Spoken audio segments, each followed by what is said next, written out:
Today we are going to have a fun with letter G. Letter G. It sounds G, and it is the seventh letter of alphabets. Let's go out with letter G.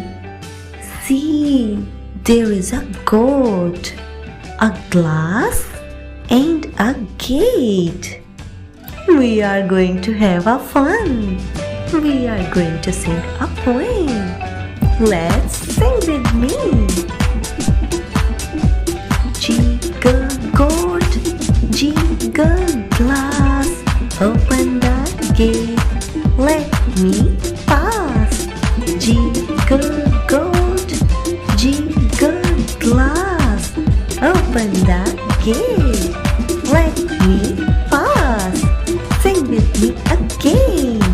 Jiggle goat, jiggle glass, open the gate, let me pass.